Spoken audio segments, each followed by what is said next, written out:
PL Entrevista vai falar mais uma vez sobre trânsito. E é uma questão que é um vai e vem, a gente está buscando entender, esclarecer e deixar claro para as pessoas que nos acompanham essa questão dos radares móveis que a Polícia Rodoviária Federal utilizava. O presidente Bolsonaro proibiu a utilização, agora pode ser utilizado, não pode ser utilizado. É questão de trânsito, claro, a gente sempre conversa com o Dr. Marcelo Araújo, ele que é especialista em trânsito, também é professor, palestrante e nosso consultor aqui, né, doutor Marcelo? Mais uma vez, né, doutor? A gente não sabe mais o que dizer. A PRF está utilizando ou não está utilizando? Pode ou não pode? Deve ou não deve?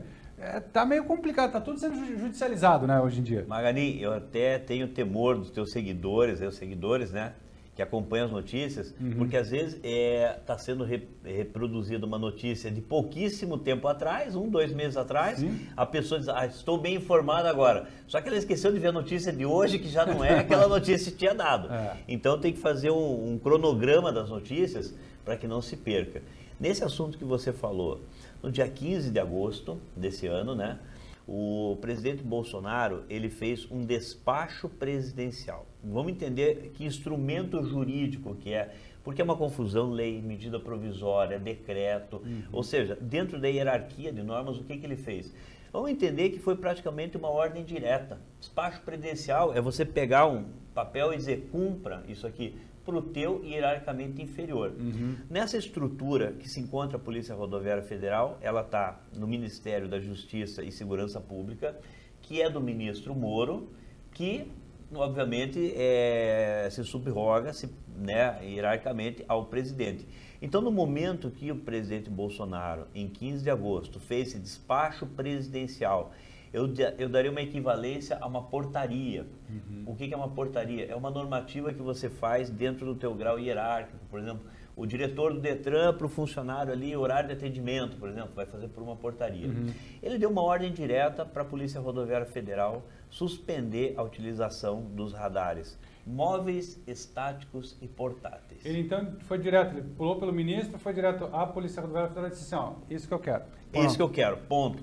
Passou, exatamente. Ou seja, a Polícia Rodoviária tem 2 patrões, né? O ministro e o presidente. Então, o patrãozão foi direto, né, na figura, na instituição que faz a utilização desses equipamentos. Aqui eu abro um parênteses, Magani, para esclarecer uma coisa. Em rodovias federais, as BR, nós temos 2 autoridades responsáveis pela fiscalização de trânsito, né? Que é o DENIT, Departamento Nacional de Infraestrutura e Transporte, e a Polícia Rodoviária Federal. Em termos de velocidade, o DENIT se utiliza de equipamentos fixos, ou seja, as lombadas eletrônicas com pórtico, né, e os pardais. E a Polícia Rodoviária Federal do móvel, estático e portátil, lembrando que móvel é o que fica num veículo em movimento, o estático é aquele suportado no tripé e o portátil é aquele que você utiliza como secador de cabelo ou pistola popularmente. Uma resolução também do CONTRAN, a 271, é que estabeleceu essa divisão de quem utiliza qual equipamento nas rodovias federais. Então, o que aconteceu na prática? A Polícia Rodoviária Federal, a partir dessa ordem direta, cessou a utilização dos equipamentos, mas o DENIT poderia continuar, tanto que continuou a fiscalização com os fixos. Sim. Porém, o que está acontecendo gradativamente? Os contratos dos fixos também estão vencendo e não estão sendo renovados. Lembrando que o DENIT, ele está no Ministério da Infraestrutura, ou seja, são 2 ministérios distintos. A Polícia Rodoviária Federal, no Ministério da Segurança Pública, Justiça e Segurança Pública, o DENIT, também o CONTRAN, no Ministério da Infraestrutura. Então, de um lado, contratos vencendo dos equipamentos fixos, né? Tanto que você passa pelas rodovias, você vê vários radares sem funcionamento, a luzinha você não sabe se está funcionando, né? Você não sabe se está funcionando, se não está, muitos não estão. E o que aconteceu? Nesse período, a Polícia Rodoviária Federal cessou as atividades de fiscalização do artigo 218. Agora, na semana passada, motivado por uma ação ingressada pelo Ministério Público Federal, na primeira vara de Brasília, Vara Federal de Brasília, o juiz, meu xará, Marcelo, ele determinou que em 72 horas voltassem as atividades de fiscalização de radares, uma motivação justa, né? Por óbvio, Margarine, por óbvio que se você tiver uma ordem mandando suspender a utilização de bafômetro, o que vai acontecer? As pessoas vão beber, normal. Sim. Se você suspender qualquer outro tipo de fiscalização, as pessoas vão, a tendência é que venha a praticar aquilo. Sim. Eu, sabedor que em rodovia federal eu não vou me deparar com radar, as velocidades aumentaram. Por consequência, se é um dos fatores de risco a velocidade, é natural que os acidentes fossem acontecer. Sim. Então, essa antecipação de tutela que foi dada pela Justiça Federal, para que em 72 horas retornasse a fiscalização por radar, o que se daria no sábado, dia 14. Porém, primeira coisa, o presidente da República pediu que a Advocacia Geral da União ela recorresse dessa decisão e, segundo, que pedisse um prazo para adequação de 10 dias corridos, que está sendo feito agora, nesses dias, né? Por quê? Porque o descumprimento dessa ordem implicaria uma multa de R$50 mil por dia contra a União, no caso. Então, por que esse pedido de prazo? Porque haveria pelo menos 600 equipamentos distribuídos pelo país todo para que voltasse a atividade. Nós, informalmente, inclusive, conversamos sobre isso. Eu falei, olha, para voltar à atividade, primeiro, foi 1/4 do ano que ficou parado. Foram 3 meses que os equipamentos ficaram parados. Exatamente 3 meses, né? 15 de agosto, setembro, outubro, novembro. 1/4 do ano é o suficiente para que vários equipamentos tenham tido sua aferição vencida. E ele precisa ser disponibilizado para o Inmetro, para teste, tem custo. Ou seja, essa aferição é anual? Anual. Pelo menos anual, salvo quando tiver alguma intervenção de reparação no equipamento, que daí ela pode ser menor, mas pelo menos anual. E onerosa, obviamente, né?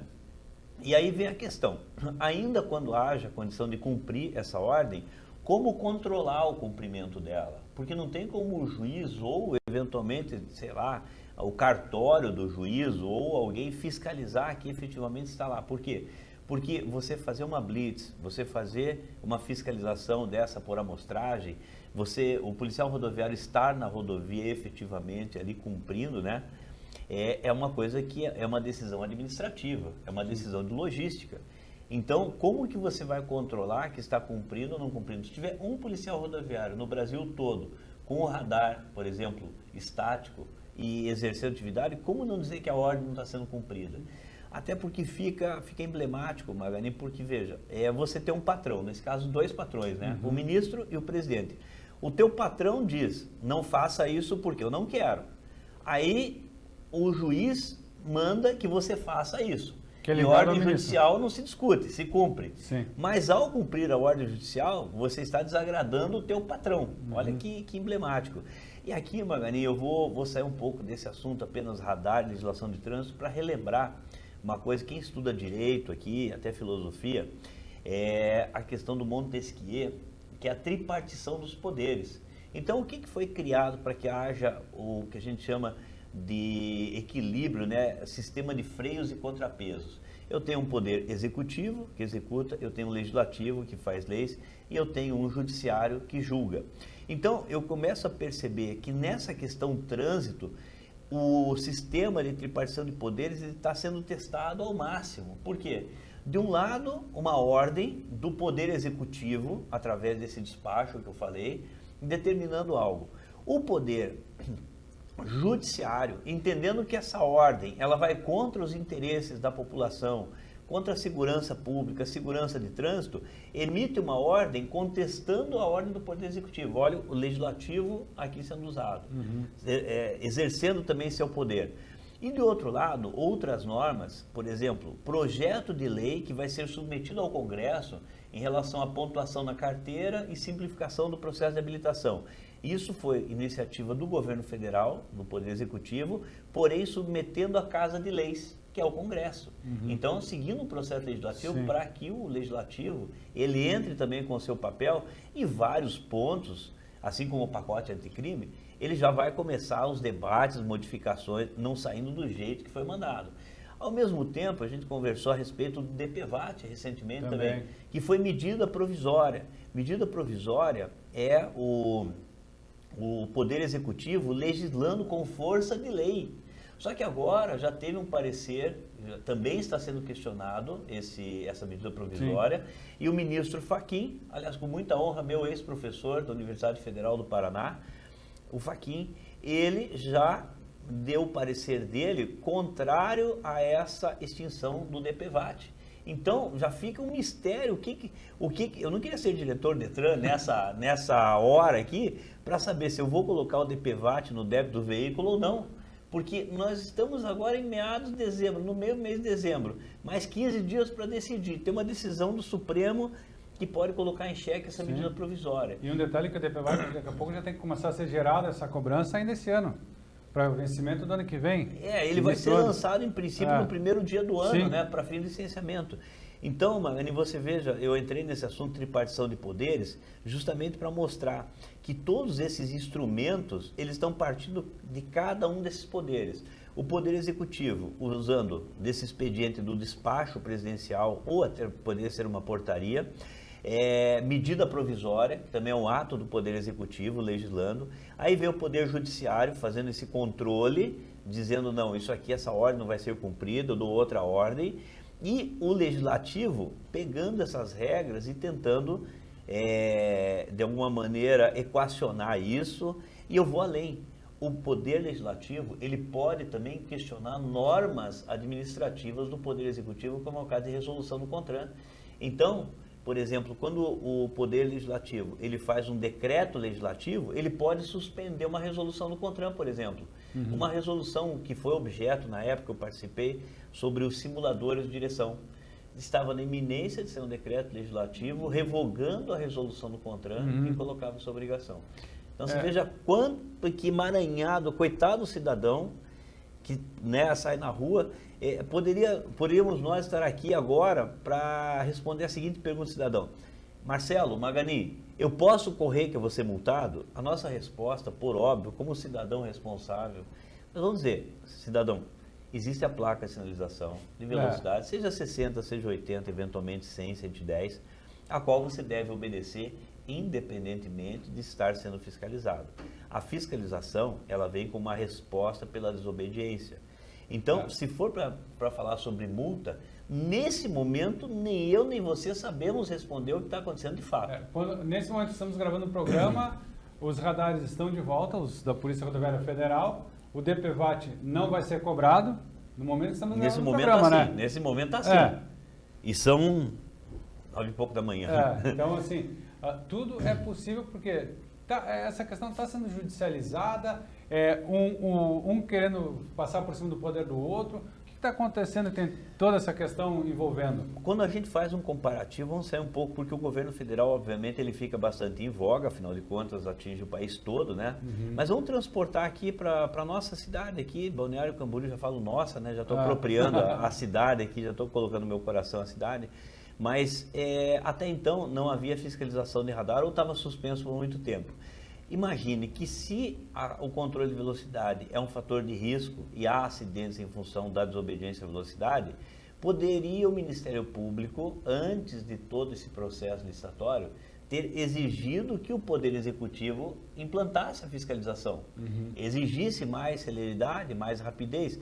E você vê, Magani, que foi ao contrário. Assim que houve implantação, houve toda uma movimentação do legislativo local, aqui em Balneário Camboriú. Primeiro na questão da velocidade, será o 40, mas tem lei municipal falando que é 50, e como é que vai ser a sinalização, etc. E a indústria de multa, daí você já vê um monte de figuras dizendo, não, indústria de multa. Engraçado que quando aqui esse debate local, ele desperta justamente esse rótulo na indústria de multa, é exatamente o pensamento que me parece que emana do presidente da República. O presidente que eu digo, o presidente, a figura dele mesmo. Sim. Esses dias eu inclusive mandei para você do museu que tem lá na 7ª Superintendência em Curitiba, da Polícia Rodoviária Federal, os radares da década de 70, década de 80.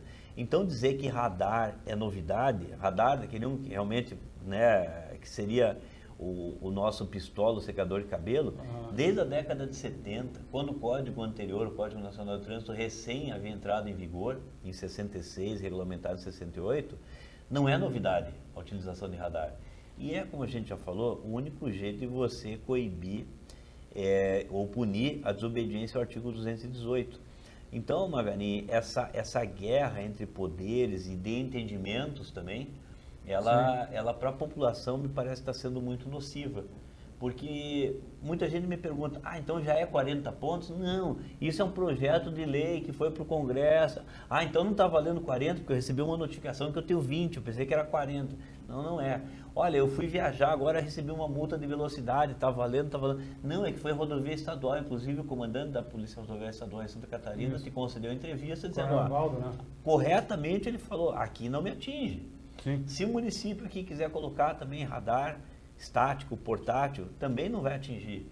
E poderia o presidente da República, já que nessa questão hierárquica ser o chefe, então ele poderia revogar a resolução 396-271, daí ele acaba com a regulamentação de como se utiliza o equipamento, olha só. Sim. Então começa me parece, né, o que se tem que evitar é essa guerrinha entre os poderes, não pode se instalar isso que sai prejudicado a população. Com certeza, e a gente está aqui para esclarecer isso, como eu disse no início do nosso FL Entrevista, a gente está buscando aqui com o Dr. Marcelo esclarecer essa situação, manter nossos seguidores atualizados, né, Dr. Marcelo? Na medida possível. Cada alteração a gente já vê quando o Dr. Marcelo está por aqui para buscar esclarecer e deixar assim o que está valendo hoje e o que está valendo até o momento, né? Porque, como a gente falou, muito dinâmico isso tudo. Então, a gente está aqui buscando esclarecer essa situação junto a você, nosso seguidor. Doutor Marcelo, mais uma vez, muito obrigado pela sua participação e que a gente consiga esclarecer, ou pelo menos manter atualizado nossos seguidores. Nós temos que estar numa velocidade excessiva de informação, né? Sem ser multado, porque se a gente não correr muito com a informação,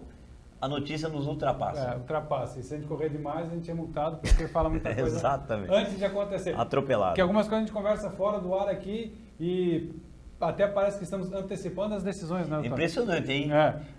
Eu já estou quase nós, né, nos tornando videntes aqui. Porque, como o Magani falou, durante a semana, mesmo estando aqui, eu passo para ele alguma notícia e digo, Magani, acho que vai acontecer isso. Dá 2, 3 dias, acontece. Mas veja, direito é uma ciência humana, não é uma ciência exata, mas há certas coisas técnicas que não tem como escapar. Como diz o pensador, a regra é clara. A regra é clara. Não tem como acontecer. Você dizer, eu vou tirar a fiscalização, a população vai saber nesses 3 meses, é óbvio que as pessoas começam a correr. Em elas correndo, é óbvio que o número de acidentes vai aumentar. Sim. Mas o foco principal, na minha ótica, é essa disputa de força entre os poderes.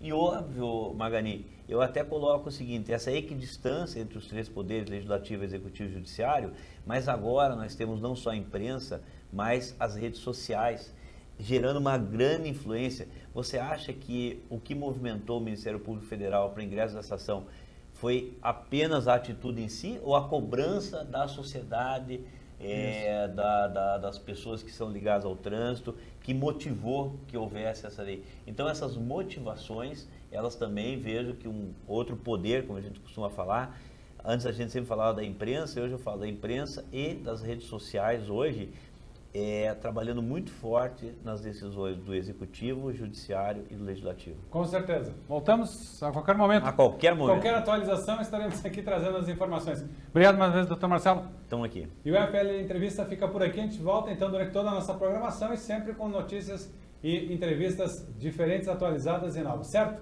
Um abraço.